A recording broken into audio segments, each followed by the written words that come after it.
In a world relentlessly consumed by an endless twilight, where the sun has not touched the soil in over 100 years, the very air hung heavy with the scent of damp earth and an ancient, lingering dread. This is a world where memory of true daylight is a fading myth, whispered only by the oldest, and even then, with a tremor in their voice. Here, life clung precariously to the kingdom of Durnhal, a bastion of fading hope encircled by towering, impenetrable walls of obsidian. These polished, black surfaces, slick with perpetual condensation, seemed to drink the meager light, casting deeper shadows that stretched like grasping fingers. Outside those grim fortifications, the land was a blighted expanse, home to the Hollowed. These grotesque, man-sized beasts, their forms a horrifying parody of humanity, roamed with an insatiable hunger. Their flesh appeared half-melted, glistening wetly in the gloom, their eyes hollow pits that once held souls. They were the lost, the consumed, once human, now mere vessels for the madness of the abyss that had swallowed their minds.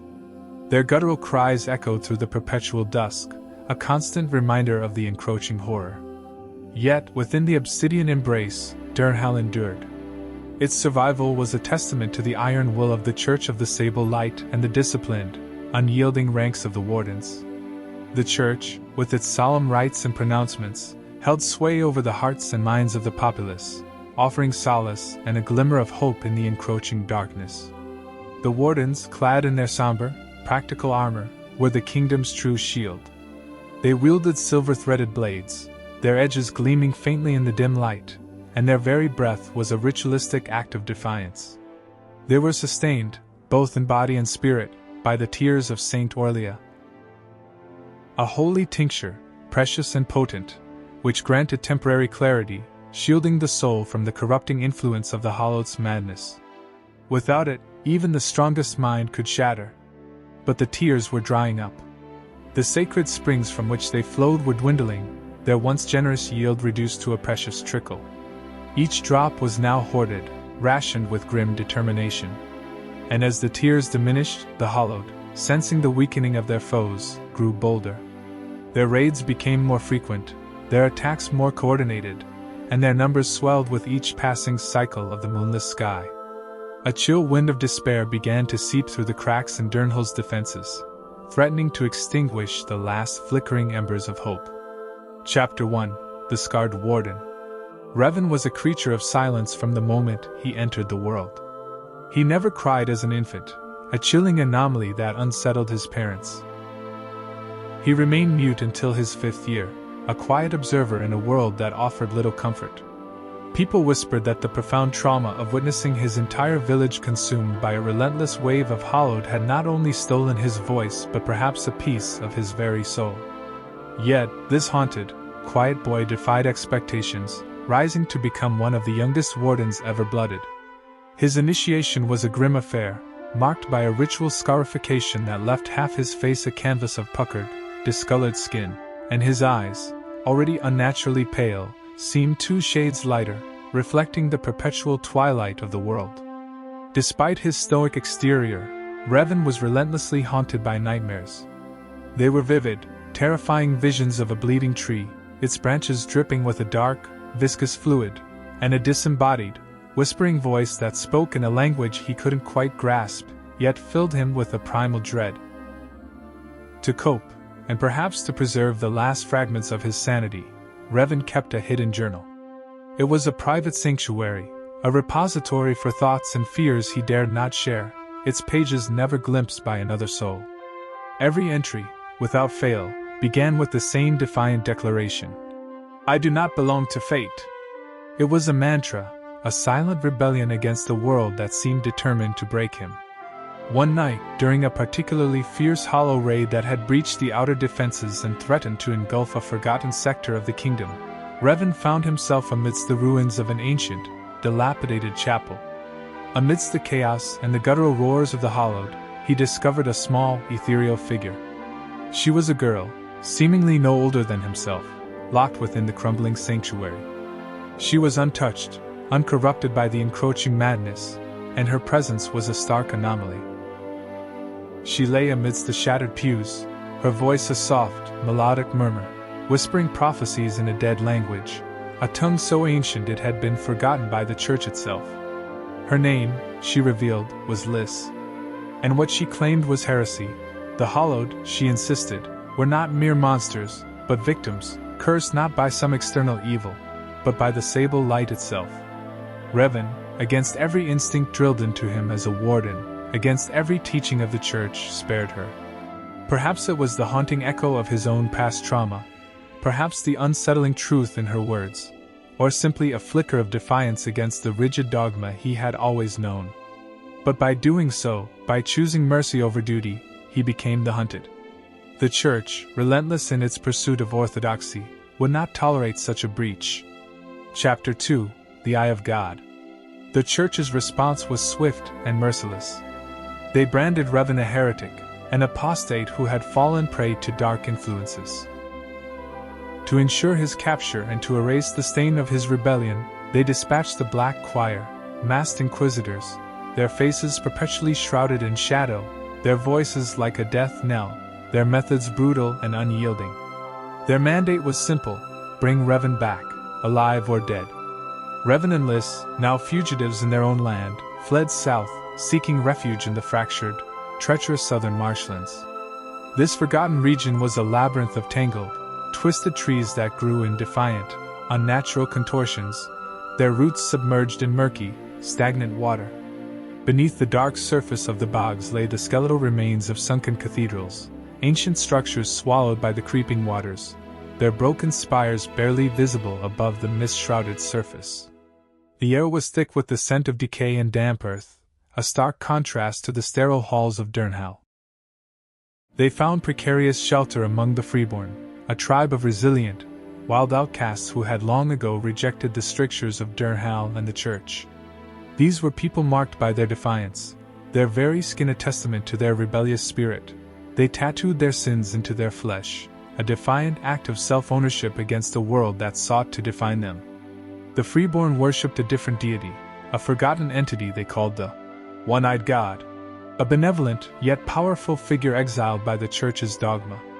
Through their cryptic stories and ancient rituals, Revan began to piece together a terrifying, hidden history. He learned that the hallowed, the very monsters he had dedicated his life to fighting, were once the church's own army.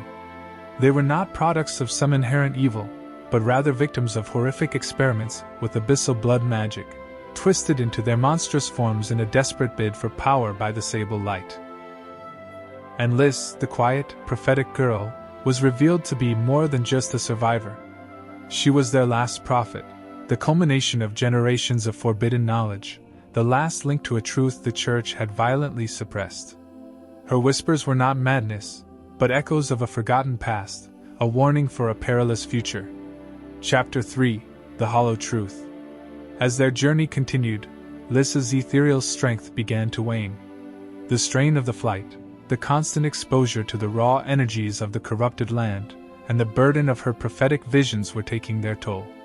Her whispers grew fainter, her movements slower, and Revan felt a growing urgency to uncover the truth before she faded completely. He knew, with a certainty that chilled him to the bone, that her knowledge was their only hope. Driven by this desperate need, Revan ventured alone into the heart of a broken, forgotten metropolis, the ancient, shattered city of Kalar.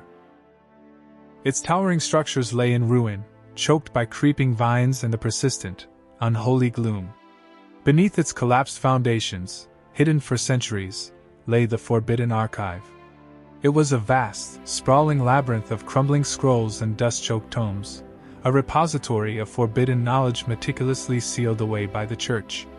The air within was heavy with the scent of ancient paper and the faint, unsettling hum of forgotten magic.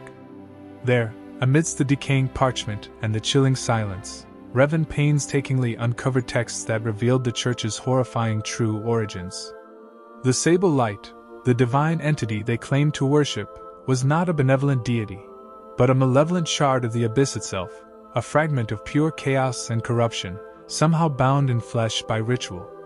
Its power, its very existence, was sustained not by faith or prayer, but by something far more sinister: sacrifice.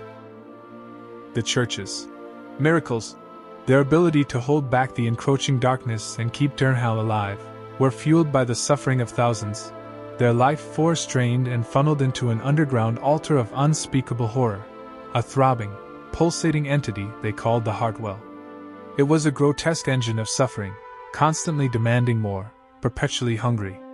Revan emerged from the archive, his mind reeling with the horrifying truth, his heart heavy with a terrible dread. But he was too late. While he had been immersed in the shadows of the past, Lys had been captured. The Black Choir, relentless and cunning, had tracked them, striking when Revan was most vulnerable.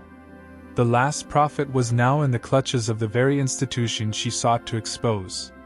Chapter 4: The Fall of Faith. Fueled by a burning rage and a desperate love for Lys, Revan galvanized the Freeborn. He revealed the horrifying truth of the Sable Light, the Heartwell, and the Church's monstrous deception. Though many were skeptical, the evidence he presented, coupled with the Freeborn's own inherent distrust of Durnhal, swayed them. To his surprise, he also found allies among the Wardens themselves, soldiers who, like him, had begun to question the increasingly bleak reality of their existence and the Church's rigid pronouncements. These defected Wardens, their faith shattered by Revan's revelations, joined his cause, their silver-threaded blades now turned against their former masters. Revan led a desperate, audacious assault on Durnhal. The siege was not a clash of armies, but a war of truth against deception, hope against despair. War erupted within the obsidian walls, the screams of battle echoing through the narrow streets. The air was thick with the clash of steel, the hiss of arcane energy, and the guttural cries of the Hallowed, who, drawn by the chaos, swarmed the outer defenses, inadvertently aiding Revan's cause by diverting the Church's forces. Revan, a whirlwind of scarred flesh and righteous fury, carved a path through the defenders, his singular focus on the cathedral, the heart of the Sable Light. He finally confronted the High Bishop in the opulent, yet chillingly sterile, inner sanctum of the cathedral. Their duel was a clash of ideals, Revan, the embodiment of a broken fate, against the High Bishop, the zealous defender of a monstrous lie. As their blades met, as sparks flew in the perpetual twilight, the very foundations of the cathedral began to tremble. Below them, deep within the earth, the Heartwell, the gruesome engine of the Church's power, shattered. The ancient, twisted rituals that had bound the Shard of the Abyss for centuries were undone by the sheer force of the rebellion and the truth Revan had unleashed. A torrent of raw, unrestrained abyssal power erupted from the depths, tearing through the earth and rock, threatening to consume Durnhal and, indeed, the entire world in a wave of ultimate corruption. The cathedral itself began to crumble, the obsidian walls cracking under the immense, otherworldly pressure. In that moment of ultimate peril, Lys, miraculously freed during the chaos of the assault, emerged. Her eyes, once so pale, now burned with an incandescent light. With a strength that transcended her fragile form, she threw herself towards the burgeoning breach. She was not sealing a wound, but becoming a living conduit, a sacrifice of unimaginable scale. As the abyssal energy threatened to consume her, she met Revan's horrified gaze, a faint, sad smile gracing her lips. With her last breath, her voice clear and strong, she whispered the prophecy that defined his existence. "You were never bound to fate. You were born to break it." And then, with a blinding flash of light, she sealed the breach, her essence merging with the surging abyssal energy, transforming it, calming it, and ultimately, containing it. Her sacrifice stemmed the tide, but at the cost of her own existence. Epilogue: Ashes of the Hollow. The Church, its monstrous truth exposed and its power source shattered, fell. Its foundations, built on lies and suffering, crumbled into dust. The Wardens, their purpose and faith irrevocably shattered, scattered into the wilds, some seeking redemption, others simply fading into obscurity. A profound yet gradual transformation began to occur. Without the constant drain of the Heartwell and the corrupting influence of the Church's rituals, the Hallowed began to change. Their savage rage lessened, the maddening hum of the abyss within them quieted. Slowly, painfully, hints of their former humanity flickered in their hollowed eyes. It was not a full recovery, but a glimmer of hope, a chance at peace in a world forever altered. They were no longer simply monsters, but testament to the horrors that could be inflicted by unchecked power. Revan, the scarred warden, the breaker of fate, disappeared into the wilds. He carried the weight of Lyssa's sacrifice, the chilling truth of the world, and the silent promise to a dying prophet. Years later, his journal, weathered and worn, was discovered by a traveling historian amidst the ruins of a forgotten freeborn settlement. Its pages were filled with his struggles, his doubts, his burgeoning understanding of a world without a divine plan. The last line, scrawled in his distinctive, precise hand, served as his ultimate, profound truth. There is no divine plan. Only the choices we carve in the dark.